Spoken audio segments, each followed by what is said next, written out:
You're watching Mugen TV RPG Haven. Experience a fantasy like no other.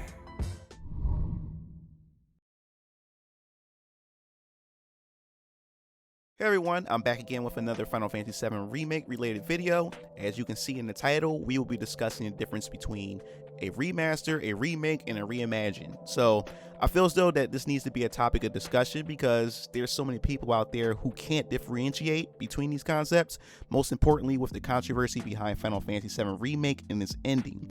So before we get into this video, I just want to say that you are allowed to like the ending and the new direction that the series is going. I have nothing against you, nor should you be attacked for it. I just want to make that clear for those who may get the wrong message from these videos that I've been uploading regarding these changes to the Final Fantasy VII lore. But I feel as though that I need to make this because it seems like there are more people who are insulting those who doesn't like the new direction of the game's narrative. That is out of the way, let us get right into it. Now, first let's go over what a remaster is. The definition of a remaster is to create a new master of, especially by altering or enhancing the sound quality of an older recording. Now, in this case, we are referring to a video game. So a remaster is taking the original game and just enhancing or altering its visuals and sound. For example, Final Fantasy VII Remaster, which was released on the PS4 and Nintendo Switch, is the same as that game, but its textures has been upscaled to meet modern resolutions. Remasters also may fix bugs, translation errors. Everything else about the game, such as its gameplay and story, is left untouched. It's a perfect one-to-one. What I find funny is that there's people who actually believe that the Xenoblade Chronicles Definitive Edition is a remaster when it's clearly not. So, now that we finished going over what a remaster is, it is time that we explore what a remake is. Now, the definition of a remake is to make anew or in a different form. So let's break this down. Say, for example, I put together a bike of my own that is made of aluminum or something of that matter. I know it sounds stupid, but follow me with this one. I assembled the bike with all the necessary parts. It actually gets me around the neighborhood quite well. There are parts of the bike that I really like, but I know overall it has some flaws. So instead, I decided to remake the exact bike, but this time I will go with a different metal, maybe iron or titanium or anything of that matter that's much stronger than the aluminum, and even adding some additional parts to complement and respect what I like about the original bike.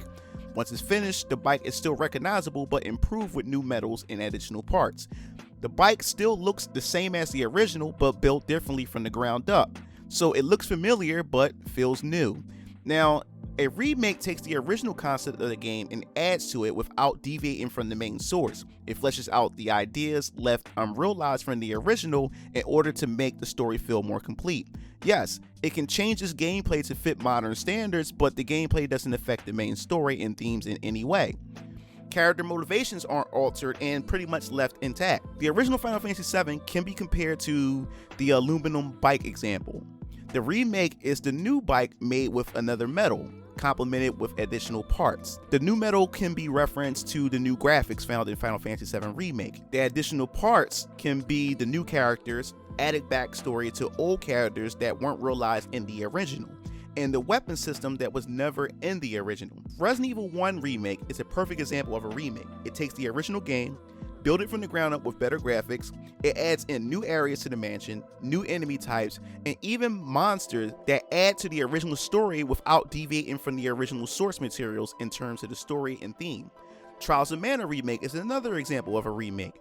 It changes from a 2D top-down perspective JRPG to a fully realized 3D world with changed combat mechanics, but overall, the narrative of the original is kept intact. I know some of you are saying that, hey, that means that Final Fantasy VII Remake is actually a remake.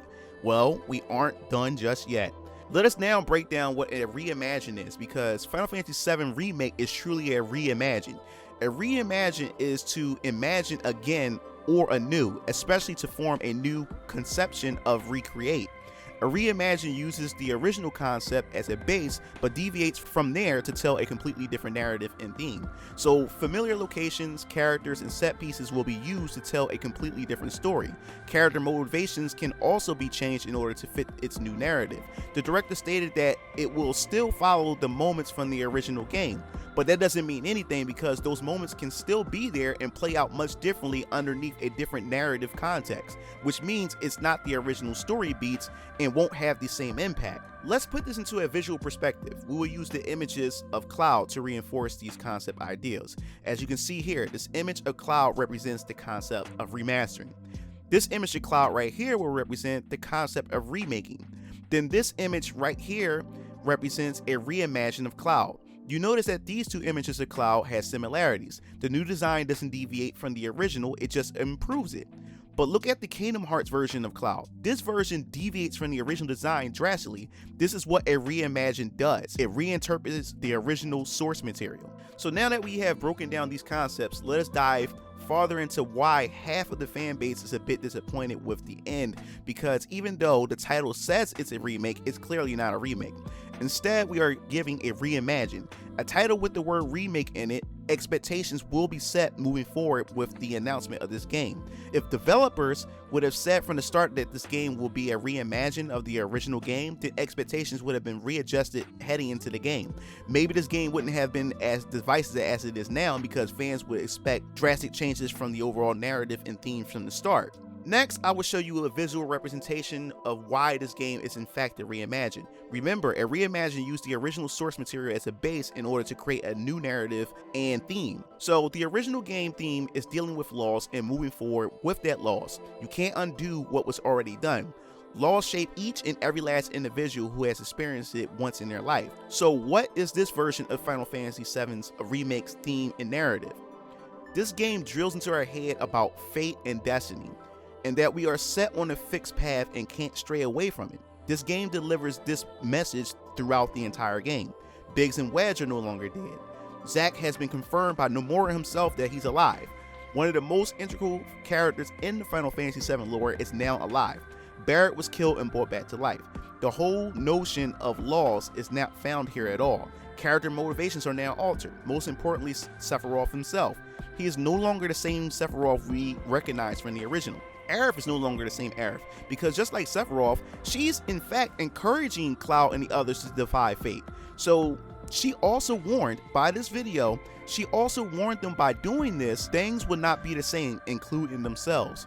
So if the themes have drastically changed and the character's motivation has changed to defying fate, how can you call this a remake? The developers has reinterpreted the game's overall narrative and theme to the point it's no longer in the same game. The ending implies that we are now stepping into the unknown.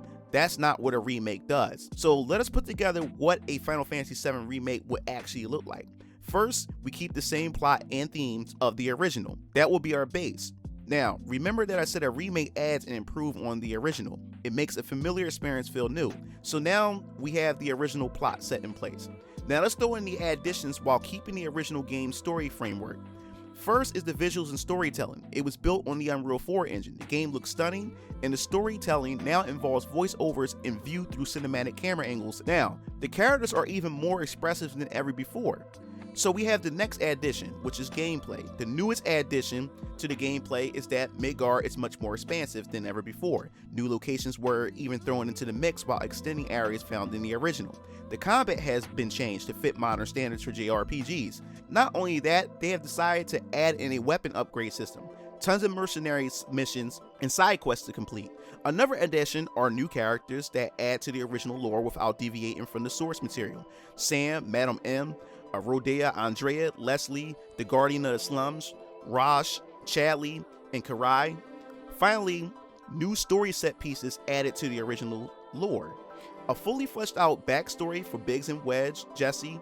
Johnny's not just an NPC, he now has more added narrative to his character. New details related to Avalanche and that Barrett's team were kicked out from the main branch for being too radical. How about the mayor of Midgard being an Avalanche insider operative working for the inside of Shinra? How about the Shinra building tour? It gives you insight on all the department heads of Shinra. Last but not least, the origins of Cetra, Materia, and summons found in the Shinra hologram. With that said, if you keep the original story while implementing all these additional elements that I just mentioned in the game, that's what a remake of Final Fantasy VII would look like. There are a lot of people saying that fans of the original are mad that it's not 1-to-1 for this remake. No, that's not it. A true 1-to-1 would pretty much be a remaster. Everything I mentioned about a true remake would not be one-to-one once you include all those additional stuff added to the original story. Instead, it made a familiar experience feel new. Well, then after that, people would also say, well, if you keep everything the same, then the ending would be pretty much boring, is because after you do the motorcycle chase and defeat this robotic boss on wheels, that would pretty much be it, and fans would pretty much complain about that. Well, guess what? I have an answer for that as well, and I borrowed this idea from the Night Sky Prince because this idea was much better than the idea that I had, and I think it works really, really well. See, having Sephiroth as the final boss was a terrible idea in my opinion, and destroyed whatever amount of threat that this game would have moving forward. So instead, Night Sky Prince suggested that Rosh should have been the big bad boss at the end of the first game, which sounds like a good idea. Now, hear me out and hear out this idea. Rosh is indeed from Soldier, but he's most definitely isn't first class. Throughout the remake, they could have built Rosh up to be a threatening character. As Night Sky Prince said, his obsession with Cloud could have driven him to climb the ranks to first class soldier. After beating the boss during the motorcycle chase, he could have been the last encounter stopping you from escaping Midgard. His obsession could have really drove him crazy into the edge and making him an amazing boss of battle set piece. Not only that, he could have also been accompanied by other members of Soldier or other enemies for the party to tackle. That would be a perfect remake in my eyes. So that pretty much what I want to pretty much like show to you guys where a lot of these fans or the other portion of the fans are going through when it comes to this, because this ending was very I guess you could say it changed a lot of people's perspective on Final Fantasy VII as a whole, and it crushed a lot of people's, hopes and dreams of what they were expecting from a remake. Because to me, in my opinion, I think the word remake in Final Fantasy VII Remake is misleading to me, is because having remake in there, it sets up these expectations of what people believe a remake is. And then you have other people who don't know exactly what a remake is and think that people are asking for a remaster, which is not the case. Me, in my opinion, I wanted a remake to where I get the original story, but it's told within new, modern, today's, technology. I didn't mind that they removed the turn-based and put the action combat system after I finally got my hands on the game. I really enjoyed that.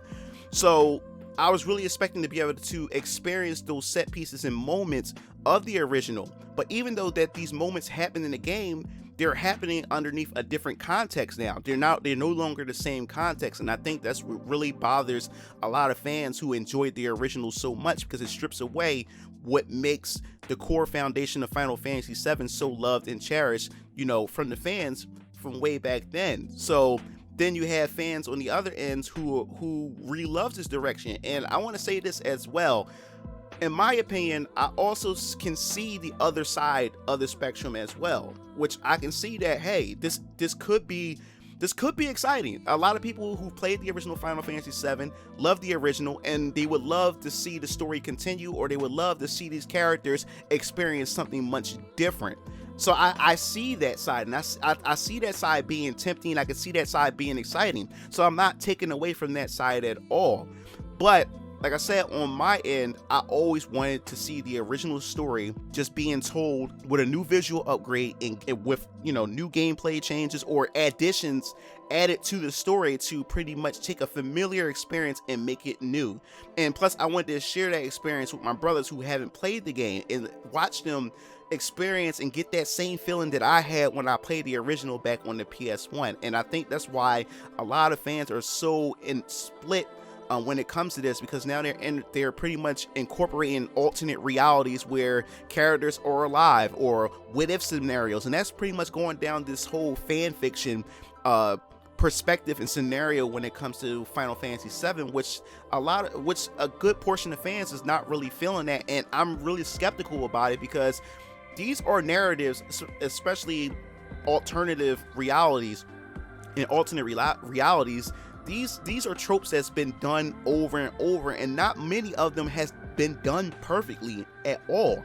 There's a lot of, I guess you could say, when writers back themselves into a wall, it really takes away from the threat that's being bestowed upon the player and the characters themselves, because in an alternate reality, you can just change everything. People that died, you can bring them back. So what's the risk to all this if characters are still alive, or the threat can just be eliminated because of alternate realities, or when you combine alternate realities like the comic books does, where characters phase away, they die, or this tragic fate happened to the character, but now since we're combining two different realities, or we have separate realities, all that is null and void, you know? So I definitely want to hear your thoughts on this. I thought it was important for me to talk about this because there's so many people in different videos talking about Final Fantasy VII Remake and its ending, and people commenting on my video talking about, you know, if you want one-to-one, then play the original, or what did you expect? Is a remake, is a reimagining of the story? Which that was funny because somebody literally said that.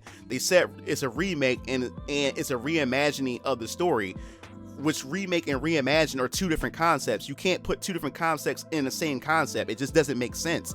They're either one or the other. And that's where the issue is coming in with this whole entire thing. I believe that if the developers came out from the beginning and just said, hey, we just doing a brand new take on the story, we reimagining the story from the beginning, instead of saying, hey, this is a remake, this is what to expect, especially after they showed off the trailers and they was only showing off the familiar things what the fans loved about the original, familiar set pieces, without the full context of everything. And then once the game came out and you playing through the game and you make it to the end and they just threw this huge curveball at you, and then you realize that, hey, this is definitely not a remake, this is totally something totally different, because the narrative and the spin on the story and the characters themselves aren't the same characters. By the time you make it to the end, things are going to change. And they're letting us know, as the developers, they're telling us that expect the unknown going into the second part. So that's where the divisiveness is coming in. This is where, you know, the fans' sentiments are coming in and concerns are coming in, as far as me as well. Like, I understand what you guys who are hopeful about this and looking forward to the next part, you know, you guys are excited for it, and I understand that. Like I said, people told me to open my mind to it and stuff. My mind is open, and I'm actually looking at the possibilities that this could actually be a good story. But at the same time, that wasn't the idea that was pitched to me from the beginning. Like, I was expecting the original story, but just told through, you know, like I said, up-to-date graphics and some additional things being fleshed out that wasn't fleshed out or realized in the original version. But that's it for this video. If you like the video, please share it, pass it around. I think you guys definitely need to tell or share it with people, let people know the difference between a remaster, a remake, and what a reimagine is, because I think that's really important, because a lot of people is just really getting that concept mixed up, and it doesn't help when developers are using the term remake, and then people believe that, hey, if the developers is calling a remake, then it must be a remake. And just because developers say it is doesn't mean it is, especially after you look at the context and the definition of things. So if you like the video, share it, pass it around, hit the subscribe button, and if you want more news related to Square Enix and other games, hit the bell to be notified. This is Mugen Lord signing off. See you game fiends later. Peace out.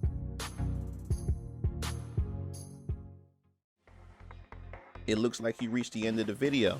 Well, while you're at it, check out some of my other discussion videos by clicking on the annotations below, and don't forget to follow me on other social media platforms to stay up to date with future content.